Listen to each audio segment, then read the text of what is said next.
The Northeast is the place to slip away from the familiar guidebook sites, dodge tourist crowds, and uncover a quiet, unhurried pace of life. It's full of hidden gems, lesser known but impeccably well-preserved villages and towns.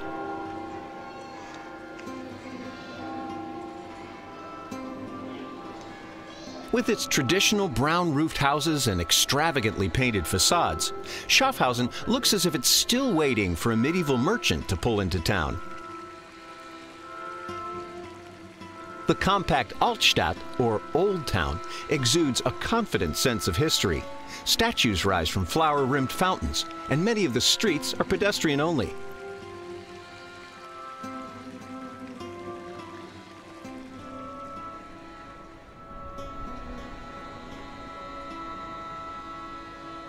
Schaffhausen's emblem, the Munot Fortress, can be seen for miles. It was built nearly 500 years ago to a design by Albrecht Dürer, the great artist of Europe's Northern Renaissance. The fort offers panoramic views fit for a nobleman's guard. They span across a mosaic of rooftops, vine-draped hills, and a long ribbon of river. The Rhine River was a trading superhighway in the Middle Ages, and Schaffhausen was a major depot for barges, which, because of nearby rapids and waterfalls, had to unload their cargo here. First on my adventure list, a boat ride to those falls. The Rhine Falls is the largest waterfall in Europe.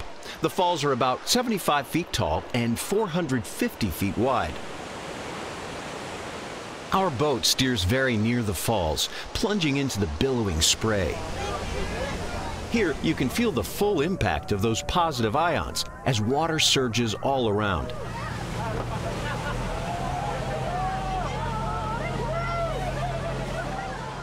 Landing on a large rock in the middle of the falls, you're tasked with a short climb. A fair exchange for the exhilarating views from above.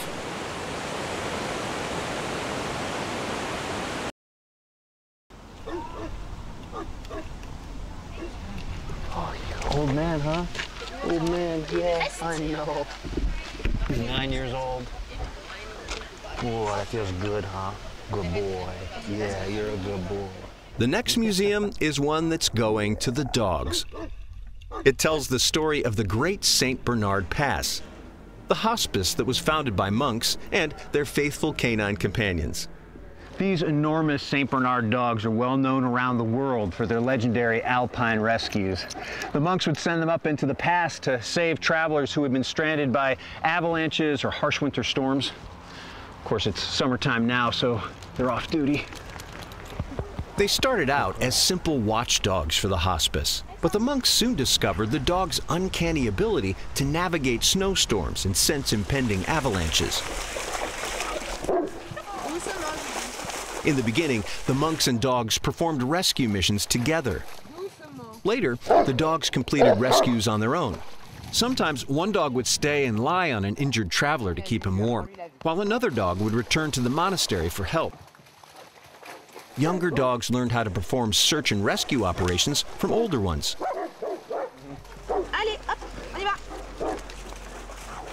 I'm lucky enough to visit just a few months after the birth of a litter of puppies.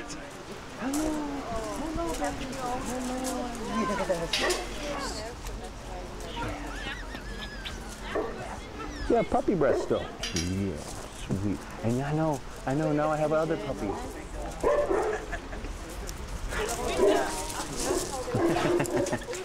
What is that? What is that? What is that?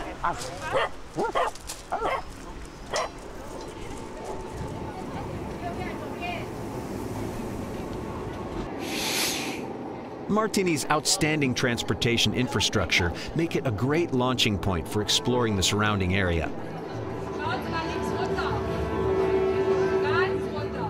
A trip to the Emerson hydroelectric dam is an odyssey into Swiss transportation.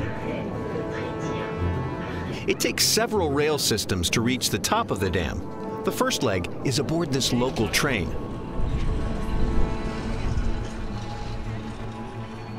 Then we transfer to the Emerson funicular. This is the world's steepest two-carriage funicular with an 87% grade.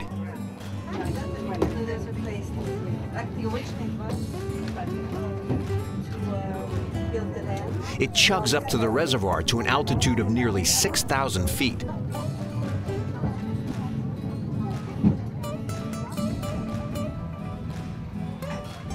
From here, we change to the Emerson Panorama Railway.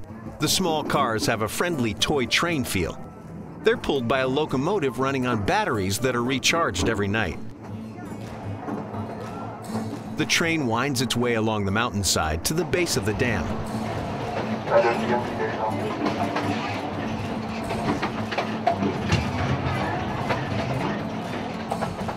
The last section of the Emerson trip is aboard a mini funicular, which takes us 100 feet above the highest part of the dam.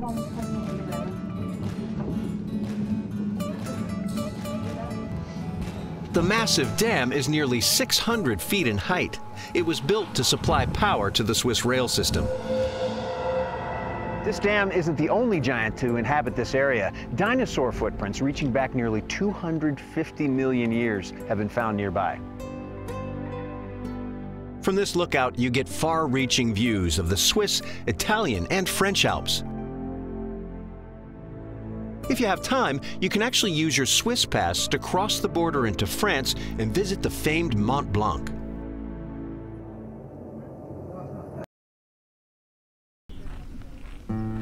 As you walk toward Engelberg, surrounded by pastures and framed in a circle of mountains, you can tell you're coming to a special place. The town is a haven of quiet streets and Swiss charm. But the soul of Engelberg is the Benedictine Monastery, a stately white edifice set against an alpine vista. Nearly 900 years ago, a Zurich nobleman, along with a group of Benedictine monks, founded this monastery. It would become one of the great centers of learning in Switzerland. Surviving internal and external conflicts, devastating fires and plagues, monks have lived here continuously down through the centuries.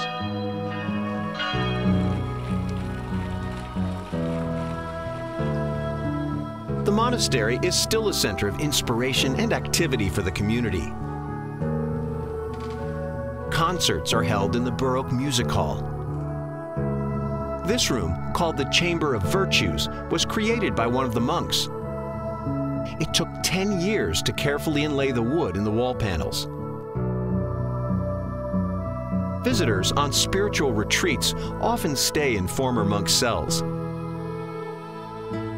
And the church is a Baroque work of art. The walls and ceiling glow with religious paintings and carved angels. A golden chandelier lights the way for the holy. And the church organ is the largest pipe organ in Switzerland. Hier ist eine Art Münze und durch die Zitronenmelisse rein. Ja, es könnte sein, ja, ich glaube, also eben Löwen, Antirrhinium und Schnittblume wäre das, wo nur im Sommer wächst. There are still about 20 monks living at the monastery. They spend their days teaching students, ministering to the community, and cultivating beautiful gardens. What is it that you do here at the monastery? In erster Linie Gärtner, nein, in erster Linie Ordensbruder. I serve God, so in my duties being a monk, I pray 5 times a day. That's my #1 duty. And other than that, of course, my passion goes to the flowers. I used to work a lot outside in the garden, but nowadays I'm more in the shop because I've become a little bit older.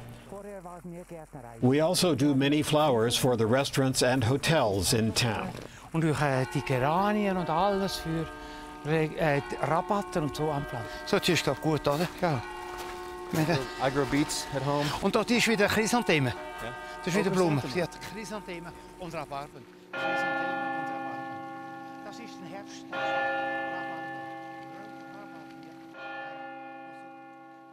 It's easy to see why those 12th century monks named this place Engelberg, or Mountain of Angels.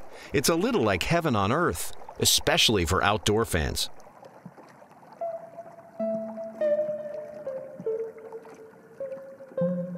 What's better than kayaking for immersing yourself in quiet beauty?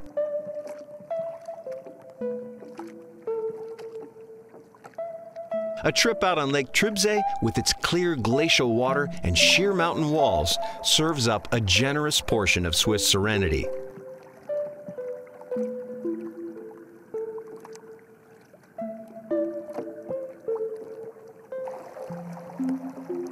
And this is an activity that just about any fitness level can take on.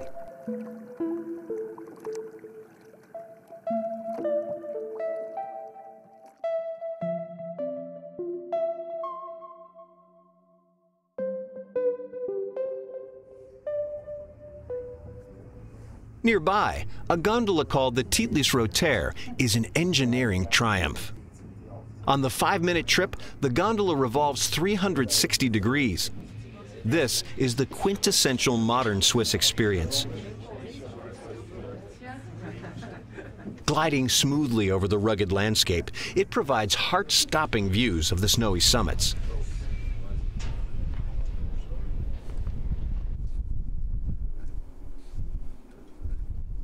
Yeah, we're up at 10,000 feet, and on a clear day, you can see all the way to Italy. You can see 82% of Switzerland from this spot.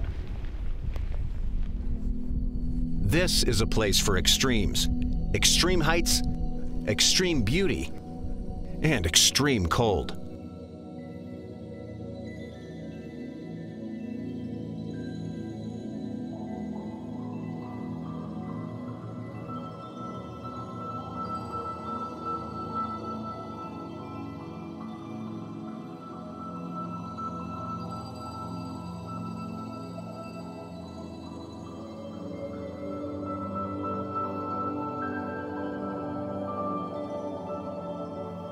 I'm walking through the glacier cave. It's 500 feet long and it's under 100 feet of solid ice. Honestly, I think I'm gonna head to the cafeteria for a cup of coffee because it's a little chilly in here.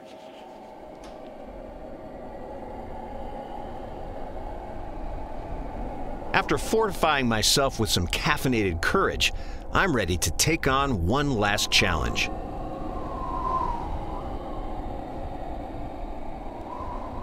We are up at the top of Titlis here, and we're at a suspension bridge where you can walk out over the glacier. You can hang over this incredible landscape. This is not for the squeamish, not for the faint of heart. If you're afraid of heights, you might want to stay on solid ground. Oh man. But if you're up for aerial thrills, you can't beat this amazing footbridge. This is the highest suspension bridge in Europe. They say that to cross it, you need nerves as strong as the steel cables that support it.